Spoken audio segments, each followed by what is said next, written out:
مرکز اہل سنت جامعہ رضویہ منظر اسلام کی یوٹیوب چینل ہم سبق درس نظامی میں آپ کا خیر مقدم ہے۔ جنہوں نے ہمارے چینل کو اب تک سبسکرائب نہیں کیا ہے وہ ضرور سبسکرائب کر لیں اور بیل آئیکن بھی دبا دیں تاکہ جو بھی ویڈیو اپلوڈ ہو اس کی نوٹیفیکیشن آپ تک فوراً پہنچ سکے، اور اپنے ساتھیوں سے بھی شیئر کریں اور بات پسند آئے تو لائک بھی کریں۔ جامعہ رضویہ منظر اسلام کے ایک اہم اور ماہر استاذ مفتی محمد ابراہیم صاحب آپ کو ہدایہ کا درس دیں گے۔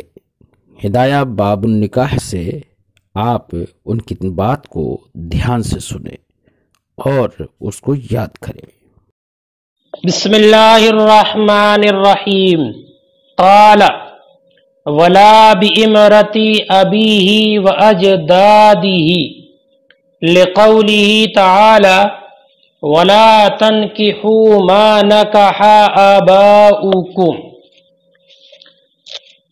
اس عبارت میں مصنف نے باپ، دادا اور نانا کی بیویوں سے نکاح کے حرام ہونے کا ذکر فرمایا کہ انسان اپنی باپ کی بیوی سے نکاح نہ کرے، ایسے ہی دادا اور نانا کی منکوحہ سے نکاح نہ کرے۔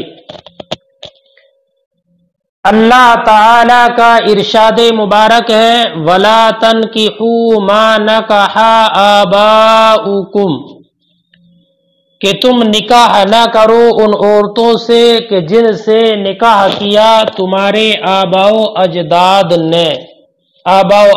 نے، ان سے نکاح نہ کرو۔ اب باپ کی منکوحہ سے نکاح جائز نہیں، چاہے وہ اس کی ماں ہو یا نہ ہو۔ ایسے دادا کی منکوحہ سے نکاح جائز نہیں، چاہے وہ اس کی دادی ہو یا نہ ہو۔ اسی طرح نانا کی منکوحہ سے نکاح جائز نہیں، چاہے وہ اس کی نانی ہو کہ نہ ہو، یہ سب حرام ہے۔ وَلَا تَنْكِحُوا مَا نَكَحَ آبَاؤُكُمْ کی بنیاد پر۔ اسی طریقے سے بیٹے کی بیوی اور پوتے کی بیوی سے نکاح جائز نہیں۔ بیٹے کی بیوی اور پوتے کی بیوی سے نکاح کرنا جائز نہیں۔ دلیل یہی آیت مبارکہ، اللہ نے فرمایا وَحَلَائِلُ أَبْنَائِكُمُ الَّذِينَ مِنْ أَصْلَابِكُمْ، کہ تمہارے صلبی بیٹوں کی بیویاں تم پر حرام ہے۔ حلیلہ کی جمع ہے حلائل، تم پر حرام ہے۔ یہاں پر ایک اعتراض ہو سکتا ہے، وہ یہ کہ آیت مبارکہ میں اصلاب کی قید کا ذکر ہے۔ اصلاب کی قید اس سے معنی صلبی بیٹے، اس سے معلوم ہوتا ہے کہ رضاعی بیٹے کی بیوی سے نکاح جائز ہے، حالانکہ ایسا نہیں ہے۔ جیسے صلبی بیٹے کی بیوی سے نکاح جائز نہیں ہے، ایسی رضاعی بیٹے کی بیوی سے بھی نکاح جائز نہیں۔ تو امام صاحب ہدایہ نے اس کا جواب ذکر فرمایا، فرماتے ہیں کہ اصلاب کی قید کا جو ذکر ہے یہ متبنہ بیٹے کی بیوی کو ساقط کرنے کے لیے ہے۔ متبنہ یعنی منہ بولا بیٹا، تو منہ بولے بیٹے کے اعتبار کو ساقط کرنے کے لیے اصلاب کی قید ہے۔ رضاعی بیٹے کی بیوی کو حلال کرنے کے لیے یہ قید ذکر نہیں ہے۔ حاصل کلام یہ نکلا کہ جن بیٹوں کی بیوی تمہارے لیے حرام ہے وہ تمہاری پشت سے ہوں تو ان کی بیویاں تمہارے لیے حرام ہے، اور جو تمہاری پشت اور پیٹھ سے پیدا نہیں، تمہارے نطفے سے نہیں، وہ دو طرح کے بیٹے ہوتے ہیں، ایک رضاعی بیٹے اور دوسرے متبنہ یعنی منہ بولے بیٹے۔ لیکن بیٹا حدیث پاک میں اللہ کے رسول نے ارشاد فرمایا کہ رضاعی بیٹا نسبی بیٹے کے مرتبے میں ہوتا ہے. اب رضاعی بیٹے کی بیوی کا حکم وہی ہوگا جو نسبی بیٹے کی بیوی کا حکم ہے. تو جب نسبی بیٹے کی بیوی حرام تو رضاعی بیٹے کی بیوی بھی حرام. تو اب اس سے یہ بات سمجھ میں آتی ہے کہ اسلاب کی قید جو ہے یہ متبنہ کی بیوی کو خارج کرنے کے لیے ہے. لہذا اگر کسی انسان کا متبنہ بیٹا ہے اور اس کی بیوی ہے وہ طلاق دے دے یا مر جائے تو بعد میں اس متبنہ کی بیٹی بیوی سے نکاح کرنا جائز ہوگا. نکاح کرنا جائز. قال فرماتے ولا بامرۃ ابیہ، اور نہ نکاح کرے اپنی باپ کی بیوی سے اور اجداد دادا اور نانا کی بیوی سے. لقولہ تعالی، اللہ تعالیٰ کے ارشاد ولا تنکحوا ما نکح آباؤکم کی بنیاد پر. ولا بامرۃ ابنہ، اور نکاح حلال نہیں اپنے بیٹے کی بیوی سے. وبنی اولادہ، اور اپنے اولاد کی اور اپنی اولاد کے بیٹوں کی بیویوں سے. لقولہ تعالی، اللہ تعالیٰ کے اس ارشاد کی بنیاد پر وحلائل ابنائکم الذین من اصلابکم وذکر الاصلاب الاسقاط اعتبار التبنہ، اور اصلاب کا ذکر متبنہ کے اعتبار کو ساقط کرنے کے لیے، لا لاحلال حلیلۃ الابن من الرضاع، نہ کہ رضاعی بیٹے کی بیوی کے حلال ہونے کو ساقط کرنے کے لیے. ولا بأمہ من الرضاعۃ ولا بأختہ من الرضاعۃ، اور نکاح کرنا حلال نہیں رضاعی ماں سے اور رضاعی بہن سے. رضاعی ماں وہ کہلاتی ہے کہ جس نے اس بچے کو دودھ پلایا ہو. تو جس عورت کا اس نے دودھ پیا اس عورت سے نکاح کرنا جائز نہیں ہے. رضاعی ماں نسبی ماں کے مثل حرام ہوتی ہے. ایسے ہی رضاعی بہن سے نکاح کرنا جائز نہیں ہے. مثلا اس بچے نے اور کسی لڑکی نے ایک ماں کا دودھ پیا تو یہ دونوں رضاعی بھائی بہن ہیں.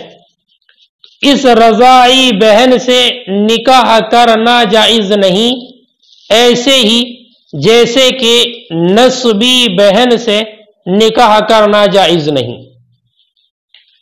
اللہ تبارک و تعالی کا ارشاد مبارک ہے وَأُمَّهَاتُكُمُ اللَّاتِي أَرْضَعْنَكُمْ وَأَخَوَاتُكُمْ مِنَ الرَّضَاعَةِ، کہ تم پر حرام کی گئی تمہاری وہ مائیں جنہوں نے تمہیں دودھ پلایا اور تمہاری رضاعی بیٹیاں. اور اللہ کے رسول صلی اللہ علیہ وسلم کا ارشاد عالی ہے یحرم من الرضاع ما یحرم من النسب، کہ رضاعت کی بنیاد پر وہ سب رشتے حرام ہیں جو نسب کی وجہ سے حرام ہوتے ہیں. اس لیے رضاعی ماں اور رضاعی بہن سے نکاح کرنا جائز نہیں ہے. اس کی مزید تفصیل کتاب الرضاع میں آئے گی. ولا بأمہ من الرضاعۃ، اور نکاح جائز نہیں رضاعی ماں سے. ولا بأختہ من الرضاعۃ، اور نہ رضاعی بہن سے. لقولہ تعالی، اللہ تعالیٰ کے ارشاد وَأُمَّهَاتُكُمُ اللَّاتِي أَرْضَعْنَكُمْ کی بنیاد پر وَأَخَوَاتُكُمْ مِنَ الرَّضَاعَةِ اس کی وجہ سے. وَلِقَوْلِ علیہ السلام، اور نبی اکرم کے ارشاد یحرم من الرضاع ما یحرم من النسب کی وجہ سے. وَلَا يَجْمَعُ بَيْنَ أُخْتَيْنِ نِكَاحًا وَلَا بِمِلْكِ يَمِينٍ، اس عبارت میں دو بہنوں کو جمع کرنے کی حرمت کا ذکر ہے. دو بہنوں کو نکاح میں جمع کرنا یہ حرام ہے. دو طرح سے جمع کرنا ہوتا ہے. اول تو یہ کہ دو بہنوں سے ایک ساتھ نکاح کر لے، ایک عقد میں دو بہنوں سے نکاح کر لے، یا یہ کہ آگے پیچھے کر کے دو بہنوں سے نکاح کر لے، تو یہ نکاح درست نہیں ہے. اگر دونوں بہنوں سے ایک عقد میں نکاح کیا تو کسی کا بھی نکاح صحیح نہیں ہوگا، اور اگر آگے پیچھے کر کے نکاح کیا تو پہلی والی کا نکاح صحیح، دوسری کا نکاح باطل ہوگا۔ اور ایک صورت اس کی یہ ہے کہ ملک کے اعتبار سے دو باندھیوں کو جمع کر لے، جو دونوں دو بہنیں ہوں، تو دونوں کو ملک میں جمع کرنا تو جائز، یعنی شخص واحد دو بہنوں کا ایک وقت میں مالک ہو سکتا ہے، لیکن دونوں سے ایک وقت میں وطی کرنا جائز نہیں ہے۔ تو دو بہنوں کا نکاح کے اعتبار سے جمع کرنا بھی جائز نہیں، اور دو بہنوں کا ملک میں جمع کرنا تو جائز ہے، لیکن ملک کے اعتبار سے وطی کرنا دونوں سے یہ جائز نہیں۔ ہاں دونوں کا مالک ہو سکتا ہے، خدمت لے سکتا ہے۔ دلیل اس پر اللہ تعالی کا ارشاد گرامی ان تجمعوا بین الاختین، کہ تم پر حرام کیا گیا دو بہنوں کو نکاح میں جمع کرنا۔ اور ایک حدیث پاک میں اللہ کے رسول نے ارشاد فرمایا من کان یؤمن باللہ والیوم الآخر فلا یجمعن ماءہ فی رحم اختین، کہ جو اللہ اور یوم آخرت پر ایمان رکھتا ہو تو وہ ہرگز اپنا پانی دو بہنوں کے رحم میں جمع نہ کرے۔ اور ایک حدیث میں ہے کہ حضور کے پاس ایک انسان حاضر ہوا اور عرض کیا یا رسول اللہ میں اسلام لے آیا اور میرے نکاح میں دو بہنیں ہیں، تو آپ نے ارشاد فرمایا دونوں میں سے ایک کو پسند کر لو۔ تو دو بہنوں کو ایک وقت میں ایک نکاح میں بھی جمع کرنا جائز نہیں، اور دونوں کو مل کے یمین کے اعتبار سے وطی میں جمع کرنا بھی جائز نہیں ہے۔ وَلَا يَجْمَعُ بَيْنَ أُخْتَيْنِ نِكَاحًا وَلَا بِمِلْكِ يَمِينٍ وَطِيًّا، اور جمع نہ کرے دو بہنوں کو نکاح کے اعتبار سے اور نہ مل کے یمین کے اعتبار سے وطی میں، لقولی تعالی، اللہ تعالیٰ کے ارشاد وَأَن تَجْمَعُوا بَيْنَ الْأُخْتَيْنِ کی بنیاد پر، وَلِقَوْلِ علیہ السلام، اور نبی اکرم کے ارشاد من کان یؤمن باللہ والیوم الآخر فلا یجمعن ماءہ فی رحم اختین، اس حدیث کی بنیاد پر۔ فَإِن تَزَوَّجَ أُخْتَ أَمَةٍ لَهُ قَدْ وَطِئَهَا صَحَّ النِّكَاحُ۔ ذہن حاضر رکھنا بیٹا، ایک مسئلہ اسی سے متعلق اور ذکر فرماتے ہیں۔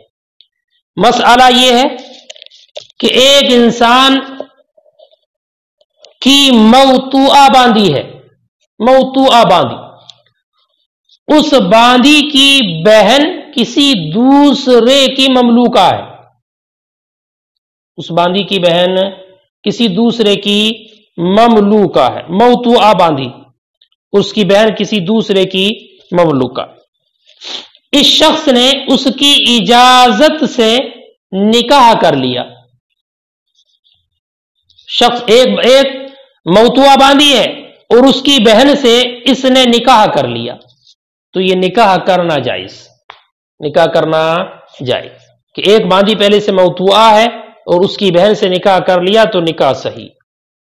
دلیل یہ ہے کہ نکاح اس کے اہل سے صادر ہوا ہے، یعنی ایسے انسان سے جو نکاح کا اہل ہے، نکاح کی ہے صلاحیت اور لیاقت رکھتا ہے، اور یہ نکاح محل کی طرف منسوب بھی ہے، اس لیے یہ نکاح منعقد ہو گیا، نکاح صحیح ہے۔ اب جواز نکاح کے بعد اپنی باندھی سے بھی وہ انسان وطی نہیں کر سکتا، جس باندھی سے پہلے یہ وطی کرتا تھا، اب جب نکاح کر لیا اس کی بہن سے، اب باندھی سے وطی کرنا جائز نہیں، اگرچہ اس عورت سے وطی نہ کی ہو جس سے نکاح کیا ہے۔ کیوں؟ اب باندھی سے وطی کرنا جائز نہیں، اس لیے جائز نہیں کہ منکوحہ حکماً موطوعہ ہوتی ہے، منکوحہ حکماً موطوعہ ہوتی ہے، اور وہ باندھی جو اس کے ملک میں تھی وہ پہلے سے موطوعہ ہے، تو اب اس موطوعہ باندھی سے بھی اس کے لیے وطی کرنا جائز نہیں، وطی کرنا جائز نہیں۔ اور جس سے اب نکاح کیا ہے منکوحہ، اس سے بھی وطی کرنا جائز نہیں، اس لیے کہ اگر اس سے وطی کرے گا تو جمع بین الاختین لازم آئے گا ملک کے اعتبار سے وطی میں، اب دونوں بہنوں سے وطی کرنا اس کے لیے جائز نہیں ہے، نہ منکوحہ سے یہ وطی کر سکتا ہے